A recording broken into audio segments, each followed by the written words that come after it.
안녕하세요. 네, 방금 소개받은 아카마이의 김현철입니다. 아카마이 클라우드 서비스를 이용한 보안 강화라는 주제를 가지고 25분 동안 말씀을 드리도록 하겠습니다. 2017년 3월에 있었던 디도스 공격을 기억을 더듬어 보시면 한참 이제 중국하고 갈등이 있었던 데죠. 사드 때문에 갈등이 있었었고, 그 사드 갈등이 있을 때 중국에서 우리 기업들 또 관공서의 홈페이지를 디도스 공격을 했었던 일이 있었죠. 그리고 그해 7월에 이건 이제 굉장히 큰 사건이었던 것 같습니다. 그 랜섬웨어 공격에 의해서 일반인들도 다 랜섬웨어가 뭐다라는 걸 알게 해줬던 사건이었었죠. 인터넷 나야나라고 하는 호스팅 업체가 타격을 받았었고, 실제로 이게 일반인들한테 되게 많이 알려지게 되었던 계기가 여기에 이제 굉장히 작은 규모의 기업들이 굉장히 많았었습니다. 그 회사들이 백업도 받지 않은 상태에서 이 데이터들이 이제 다 문제가 됐었던 그런 일이 있었죠.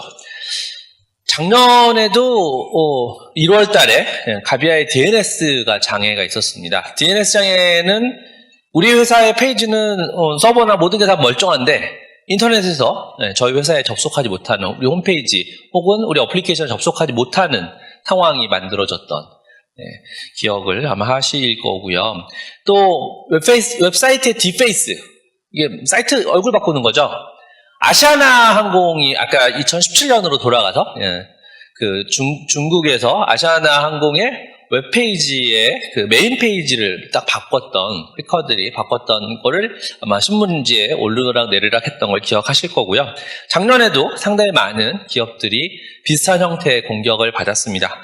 이렇게 하는 이유는 여러 가지가 있죠. 돈을 노리고 하는 경우도 있고, 어떤 명성 때문에 하는 경우도 있고, 정치적인 목적 때문에 약간 하는 경우도 있고, 저희가 이제 디지털 트랜스포메이션을 하는 와중에도 계속 이런 보안 위협에 노출될 수밖에 없는, 또 저희 의지와 관계없이 노출될 수밖에 없는 상황들이죠. 또 작년에 가상화폐 거래소가 작년에 이제 비트코인이 엄청난 광풍을 일으켰었죠. 그러면서 또 돈이 된다 해서 이 가상화폐 거래소들이 공격을 굉장히 많이 받았었던 게 작년이었었죠. 보시면 디도스 공격, 디페이스, 또 DNS에 대한 공격, 굉장히 다양한 형태의 공격이 지속되고 있는 것을 보실 수 있을 겁니다. 올 초에 네트워크타임즈에서 그 보안 관계자들을 대상으로 설문조사를 했었습니다. 이 설문조사했던 결과인데요. 올해 예상되는 기업의 심각한 위협이 뭐냐라고 물어봤더니 가장 큰 게 이제 개인정보, 또 기업 정보 유출. 개인정보는 유출되게 되면 이제 법으로 규제를 받게 되어져 있죠. 그래서 그런 부분, 또 기업 정보, 그리고 그렇게 유출됐다라는 게 기사화되는 순간 회사의 이미지에 엄청난 타격을 받게 되죠. 그리고 이제 클라우드에 대한 보안 사고를 걱정하시는, 클라우드에 대한 보안 사고를 걱정을 하신다는 게 이 보안이 걱정되어져서 못 간다는 얘기인지, 아니면 클라우드를 도입하려고 하다 보니 걱정된다고 하시는지, 이 부분은 조금 명확하진 않습니다만, 예전과 다른 건 이제 클라우드에 대해서 많은 기업들이 어떤 형태로든지 굉장히 많은 고민에 시작을 했다는 걸 보실 수 있을 거고요. 세 번째가 랜섬웨어예요. 의외로 저희들이 그 기업 환경에서도 랜섬웨어에 노출되어져 있는 게 많이 이제 우려를 표명을 하고 계시고, 그러면 어떻게 할 거냐라고 물어보시니까 보안 솔루션을 도입을 할 거다. 보안 솔루션을 도입하는 이유는 무슨 일이 일어나는지 알아야 행동을 취할 수 있잖아요. 우리 네트워크 안에서 어떤 부분이 문제인지를 알아야 조치를 취할 수 있잖아요. 그런 것들을 볼 수 있게 도와주고 또 조치를 취할 수 있게 도와주는 게 보안 솔루션들이 하는 일이죠. 그래서 보안 솔루션 도입이 이제 첫 번째로 언급이 되셨고, 두 번째는 자, 보안 솔루션 도입했습니다. 어떻게 해야 되죠? 룰이 있어야 되잖아요. 무엇을 어떻게 할 건지에 대한 정책이 서 있어야, 보안에 대한 정책이 서 있어야 그걸 임플리멘테이션 할 수 있을 겁니다. 그래서 정보 보호 체계를 정비하겠다가 두 번째였고, 그리고 이제 세 번째가 그 보안 전담 임원을 늘리겠다. 이것도 되게 좋은, 그 사람들을 더 많은 고용을 해서 보안을 강화하겠다. 그리고 이제 교육과 훈련을 하겠다라는 그런 대안을 선택을 해주셨습니다. 그러면 실제로 이전에 왜 이렇게 이제 지금 디지털 트랜스포메이션에 대해서 오전 내내 이제 들으셨었죠. 그리고 디지털 트랜스포메이션을 통해서 이제 변해야 되는데, 변함에 있어서 어떤 부분들이 고려돼야 될지 좀 말씀을 드리겠습니다. 이전에는 우리가 코퍼레이트 네트워크이라고 얘기를 했습니다. 그래서 코퍼레이트 네트워크의 가장 큰 정의는 일단 우리 안으로 들어오면, 회사 안으로 들어오면 그때부터는 안전하다. 이게 가장 대전제입니다. 그래서 그러면 뭘 해야 되냐면 여기 대문에 들어오는 입구, 인터넷과 연결되어져 있는 지점을 잘 지키고 있으면, 거기만 잘 지키고 있으면 우리 안쪽에 있는 것들은, 안쪽에 있는 사람이든 기기든 서버든 모든 것들은 다 안전하다가 대전제 조건이었습니다. 코퍼레이트 네트워크가 코퍼레이트라는 것 자체가 이제 보시면 이제 예전에 성을 생각을 해보시면 성 앞에 보통 해저라고 해서 물로 호수를 만들어 놓죠. 그리고 그 해저를 건널 수 있는 다리를 놓고 그 다리를 올렸다 내렸다. 다리에서 다 검문 검색을 하지 않습니까? 똑같은 컨셉이라고 보시면 될 겁니다. 이랬었는데 세상이 이제 변하기 시작하는 거죠. 세상이 어떻게 변했냐면 이전에는 집에 가서 일할 일이 없었습니다. 근데 요즘은 밖에서도 집에서도 계속 일을, 좋은지는 모르겠습니다만 저희들 입장에서 봤을 때 계속 일을 하고 있습니다. 뭐 때문에? 모바일 기기 때문에 그렇게 됐죠. 예전에는 한 불과 20년 전만 해도 일을 하려면 반드시 회사에 갔었어야 됐어요. 근데 지금은 그럴 필요가 없죠. 제가 있는 곳이 곧 회사하고 동일화되고 있습니다. 인트라넷과 인터넷에 대한 구분이 모호해지고 있는 상황이 되고 있죠. 그리고 이전에는 저희 제가 사용하는 회사의 어플리케이션들은 다 어디에 있었냐면 데이터 센터에 가 있었습니다. 데이터 센터가 IDC에 있든 저희 회사 내에 있는 전산실에 있든지 간에 데이터 센터에 있었는데 지금은 그게 어디로도 가죠? 인프라스트럭처 에서 서비스, 클라우드라고 얘기하는 애저, AWS, 구글 이런 데도 올라가고, 또 SaaS 어플리케이션들이 이제 막 사용되어지기 시작하잖아요. 그럼 도대체 어디까지가 제가 사용하고 있는, 우리 회사가 사용하는 어플리케이션들이 위치하는 곳인지에 대한 개념이 모호해지고 있습니다. 또 예전에는 인터넷을 통한 액세스 다 막아버려. 심플하게 얘기할 수 있었는데 그래도 애매해졌죠? 왜? 사용자들이 밖에서도 일을 하니까요. 즉 코퍼레이트 네트워크라는 구분이 되게 모호해졌습니다. 제가 이제 이런 설명을 드리면 어떤 회사에서는 이렇게 말씀하십니다. 그래서 우리 회사는 망을 분리시켰어. 폐쇄시켜버렸어. 밖에 나가서 일 못하게 만들었어. 이것도 하나의 방법입니다. 보안의 위협을 방지하기 위해서 외부와 완전 단절시켜버리는 것. 이것도 하나의 방법이죠. 그런데 이제 앞서 세션에서 들으셨던 것처럼 그렇게 해가지고 변화하는 시대에, 변화하는 비즈니스 환경에 대응이 가능하냐에 대한 퀘스천이 남겠죠. 대부분의 디지털 트랜스포메이션을 하고 있는 회사들은 기본적으로 인트라넷과 인터넷이 구분이 없어졌습니다. 인터넷 이꼴 인트라넷이 돼가고 있는, 그렇게 환경을 만들어 가고 있습니다. 그래서 이전에는 안에는 트러스트, 밖은 트러스트하지 못한 위험한이었었는데 이제는 안과 밖의 개념이 없어진 거죠. 안에 있어도 위험하고 밖에 있어도 위험하고 안에 있어도 안전하고 밖에 있어도 안전한 그러한 보안 모델이 제로 트러스트라고 얘기를 하고 있습니다. 제로 트러스트 말 그대로 아무것도 믿지 않는다. 예전에는 코퍼레이트 네트워크 안에 들어와 있으면 믿는다였는데 이제는 아무것도 믿지 않는다라는 걸 기본으로 가고 있는 거죠. 말씀드린 것처럼 글로벌하게는 많은 회사들이 제로 트러스트 테크놀로지를 구현을 하고자 실제로 하고 있습니다. 제로 트러스트 모델은 말 그대로 컨셉이고요. 이 제로 트러스트를 어떻게 구현할 거냐는 테크놀로지 측면에서 봤을 때는 굉장히 다양한 방법들이 있을 겁니다. 아까 제가 말씀드렸던 단절시키는, 조금 다르게 얘기하면 네트워크를 분리시키는 이것도 하나의 방법일 수 있을 거고요.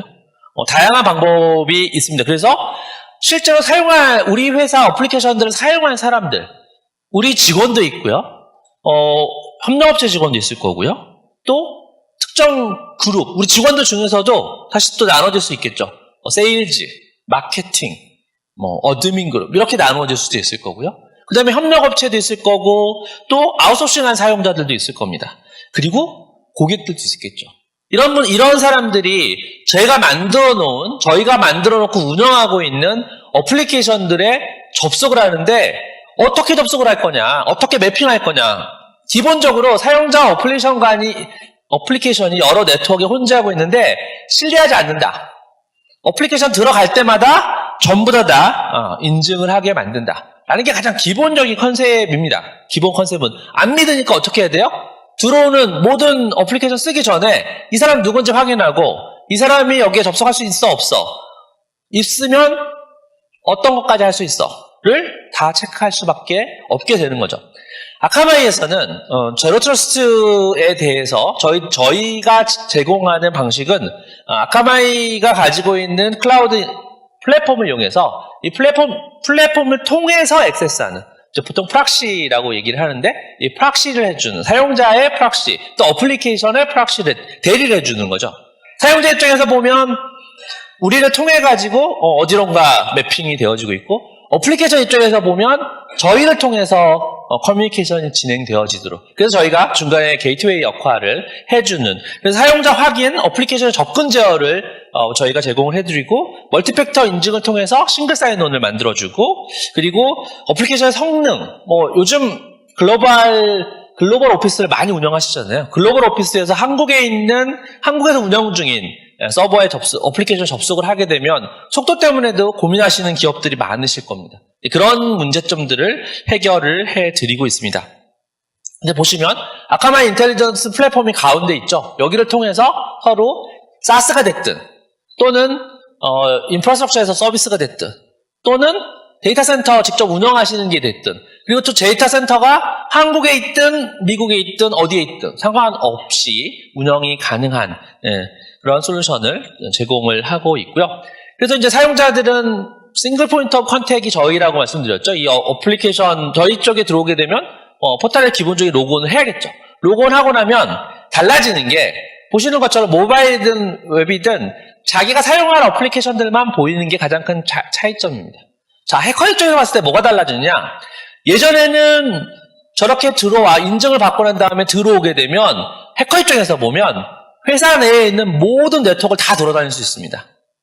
자, 이렇게 만들어 놓게 되면 회사의 해커 입장에서 봤을 때는 제가 아이디 패스워드를 탈취했어요. 하고 난 다음에 로그인했더니 제가 탈취한 사용자가 접속할 수 있는 어플리케이션들밖에 안 보이는 겁니다. 다른 네트워크는 액세스가 안 돼요. 이게 이제 가장 큰 어떻게 보면 차이점이라고 볼 수 있을 거고요. 관리자 입장에서 보면 현재 접속 관점에서 봤을 때 어떤 일이 일어나고 있는지를 아주 상세하게 보실 수가 있도록 되어져 있습니다. 그래서 클라이언트 IP 주소, 어떤 URL로 갔는지, 어떤 IP로 갔는지, 또 어떤 디바이스를 가지고 했는지 이런 것들을 실시간으로 계속 모니터링 하실 수 있고 또 CMAP을 연동시켜 가지고 분석할 수 있는 길을 제공을 해드리고 있습니다. 그리고 이제 또 하나 큰 위협이라고 얘기했던 게 랜섬웨어였었죠. 그러면 랜섬웨어. 여러분들은 회사의 랜섬웨어로부터 얼마나 안전하다고 생각하고 계세요? 아마 어느 누구도 우리 회사는 100% 안전해 라고 얘기하실 수 없으실 겁니다. 아까 제가 말씀드렸던 폐쇄망으로 아예 인터넷 연결 자체를 끊어놓지 않는 이상은 그리고 USB 액세스 자체를 완전히 막아버리지 않는 이상은 굉장히 어려우실 건데요. 실제 어떤 일이 있는지 한번 저희가 모니터링을 실제로 해봤습니다. 올 초에 특정 대학에서, 물론 이제 대학이니까 학생수가 굉장히 많겠죠. 그리고 다양한 시도를 하는 학생들이 많지 않습니까? 어떤 일이 있는지 봤습니다. 20일 동안 모니터링을 했는데요. 자, 저희가 이제 DNS를 모니터링을 하고 있는데, DNS 쿼리가 1억 건 정도, 1억 1000만 건 정도의 DNS 쿼리가 있었었고요. 무려 290만 건의 위험이 탐지가 됐습니다. 도대체 290만 건 도대체 뭐냐 하고 봤더니, 악성 도메인을 액세스하는 게 66,000건, CH 서버, 모레어가 작동을 하려면 누구랑 얘기를 해야 돼요? CNC 서버로부터 명령을 이제 받아서 움직입니다. 그 CNC 서버의 커넥션이 무려 280만 개, 머레어는 16,000개, 피싱 사이트 1309, 어마어마한 액세스가 시도가 되고 있는 거를 알 수 있었습니다. 그래서 좀 더 자세히 봤습니다. 1등한 애들 뭐냐 봤더니 여기 보시면 CNC 서버로 되게 유명한 도메인의 액세스를 어마어마하게 하고 있고요. 암호화폐 채굴 사이트에도 들어가고 있습니다. 암호화폐를 채굴하는 멀웨어. 아실지 모르겠는데 최근에 나왔던 신문기사 찾아보시면 미국에 있는 대학생들이 의도하든 의도하지 않든지 간에 캠퍼스에 있는 자원을 가상화폐 채굴 도구로 쓰고 있습니다. 왜 그런지 봤더니 전기세를 안 내도 돼요. 아시는 것처럼 가상화폐 채굴의 가장 큰 챌린지는 전기세잖아요. 근데 전기세를 안 내도 되니까 학생들이 그렇게 쓰고 있다. 의도했을 수도 있고 아닐 수도 있고. 우리나라에서도 역시 학생들이 의도했을 수도 있고 아닐 수도 있습니다만 실제로 가상화폐 채굴 사이트에 연결이 되어져서 일을 하고 있는 거예요. 이런 거를 발견할 수가 있었습니다.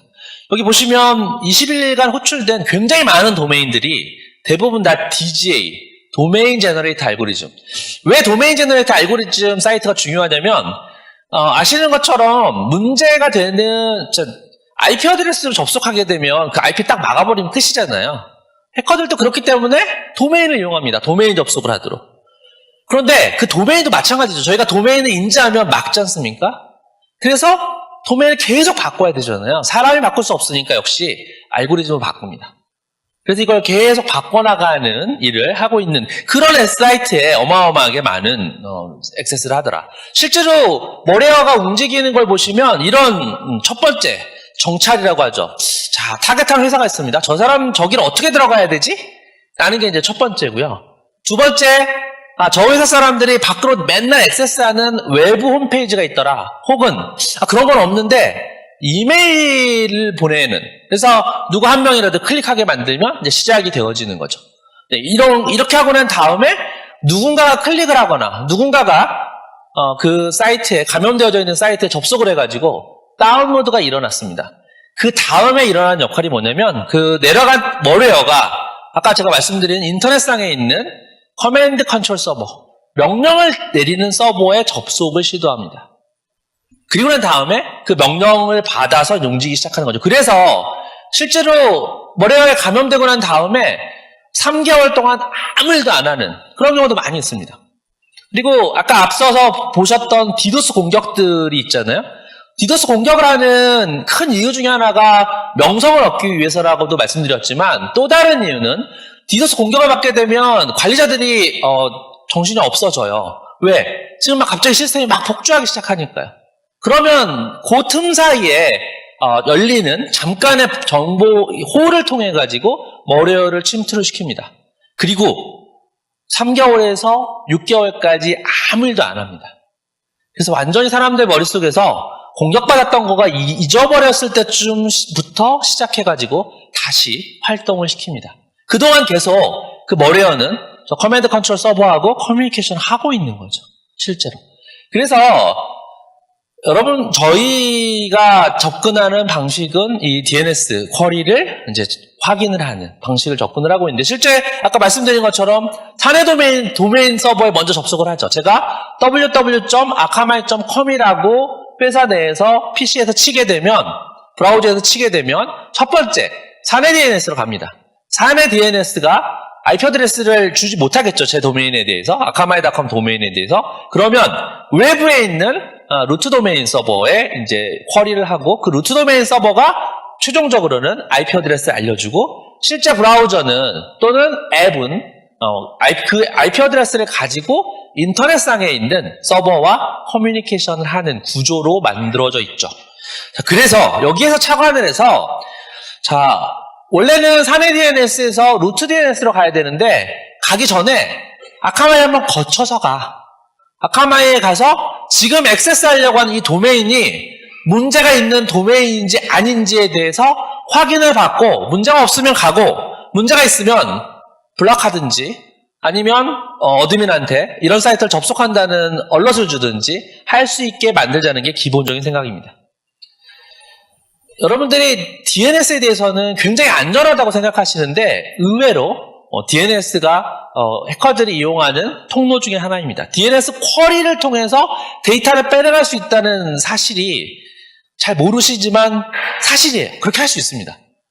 일반적인 DNS 쿼리를 하니까. 그리고 DNS는 아까 말씀드린 것처럼 그 코퍼레이트를 맡고 있는 파이어월에서 다 열려 있습니다. 당연히. 안 그러면 액세스가 안 되니까요. 그걸 통해서 합법적인 방법으로 데이터를 꺼내갈 수 있는. 그래서 이 DNS 쿼리를 모니터링할 수 있고 그 쿼리를 볼 필요는 되게 중요하게 있다고 생각이 되어지고요. 그러면 아카마이는 도대체 어떻게 여기가 지금 악성인지 아닌지 알 수 있느냐? 전 세계에서 가장 많은 악성 도메인 정보를 가지고 있는 게 아카마이라고 말씀을 드릴 수 있습니다. 저희가 그렇게 말씀드릴 수 있는 이유는 전 세계의 웹 트래픽의 약 30% 정도가 아카마이를 통해서 처리가 되고 있습니다. 아카마이에 대해서 모르시는 분들도 계실 텐데요. 아카마이는 원래 CDN이라는 컨셉을 처음 만들었던 회사이고, 그래서 지금 지난 20년 동안 CDN이라는 부분으로 그 전 세계 웹 트래픽의 약 한 30%가 처리하고 있고, 저희가 매일매일 처리하고 있는 DNS 쿼리의 수가 2조 2천억 건 정도 됩니다. 매일매일 쿼리하고 있는 게. 자, 그러다 보니 해커들이 저희를 공격하는 일도 굉장히 많고요. 저희 고객들을 공격하지만 실제적으로 저희가 공격을 받고 있는 거죠. 그래서 누구보다도 먼저 알 수 있게 되는 거죠. 그 제로데이 어택이라는 거 잘 많이 들어보셨죠? 실제로 새로운 형태의 모레어나 새로운 형태가 그 바이러스가 발견이 되고 난 다음에 그 위협이 발견이 되고 난 다음에 그게 실제 반영되는 데까지, 반영이라는 거는 안티바이러스나 그런 툴들에 반영되는 데까지 걸리는 평균적인 시간이 6개월입니다. 실제로. 거꾸로 얘기하면 그 6개월 동안은 아무 조치를 할 수 없는 거죠. 아카마이가 그런 부분에 있어서 누구보다도 먼저 인지를 할 수 있는 게 엄청나게 많은 트래픽을 처리를 하다가 보니까 그렇습니다. 그래서 그런 데이터들을 바탕으로 해서 아카마이 클라우드 시큐리티 인텔리전스라고 하는 저희 빅데이터 분석 플랫폼을 통해서 저희가 이 도메인은 문제가 있는 도메인이야. 문제가 있을 수 있는 도메인이야. 라는 거를 고객분들한테 알려드릴 수 있는 거죠. 저희는 글로벌하게 24만 대의 서버를 137개 국가에 여기 보시면 1700개의 ISP에서 지금 현재 제공을 하고 있습니다. 그래서 매일매일 전 세계 트래픽의 20에서 40% 정도의 트래픽이 아카마이를 통해서 흘러가도록 되어져 있습니다. 솔루션 적용은 매우 간단하게 되어져 있습니다. 첫 번째는 DNS의 설정을 변경하는, 어떤 설정 변경해야 되는지는 감이 잡히시죠? 어디로 가야 되냐면 사내 DNS가 바깥에 있는 루트 DNS로 가지 말고 저희한테 가야 되죠. 저희한테 먼저 물어봐야 되니까. 그리고 저희가 문제 없으면 이제 밖으로 가는 그런 구조를 만드는 DNS 설정 변경이 첫 번째이고요. 그 다음에 정책을 설정하시고 그 다음에 이제 모니터링을 하시면 됩니다. 그리고 아까 보신 것처럼 실시간 모니터링을 할 수 있는 대시보드를 제공을 해드리고 있고 굉장히 직관적으로 통제하실 수 있도록 제공을 해드리고 있습니다. 모레어는 어떻게 할 거야? 피싱 사이트 접속하는 거 어떻게 할 거야? 커맨드 앤 컨트롤 서버 접속하는 거 어떻게 할 거야? 굉장히 편하게 막을 거냐? 얼럿 할 거냐? 또 여기에서도 이미 알려져 있는 도메인이냐? 아니면 아카마이가 봤을 때 위험하다고 판단되는 도메인이냐? 이것에 따라서 조치를 취하는 것을 다르게 만드실 수 있습니다. 그리고 덤으로 US 사이트, 근데 이제 특정 사이트들 막고 싶으시잖아요. 뭐 예를 들면 게임 사이트를 막아야 된다든지 아니면 그 성인 사이트 이런 데를 막고 싶다 하시면 역시 그런 것들도 역시 다 DNS를 통해서 가는 거기 때문에 블락하실 수가 있는. 그리고 자 이제 중요한 거는 누가 접속했는지잖아요. 뭐 사람이 누가 접속했는지는 알 수 없겠지만 어떤 IP 어드레스가 접속했는지를 알 수가 있게 될 거고 그 IP의 소유자가 누군지 찾으면 누가 접속했는지 알 수 있게 되겠죠. 어떤 PC가 접속했는지를 혹은 어떤 노트북이 접속했는지를 아실 수 있는 그런 접근 통제 기능을 같이 제공을 하고 있습니다. 아카마이는 아까 말씀드린 것처럼 1998년에 CDN을 전 세계에 처음으로 만들었던 회사이고요.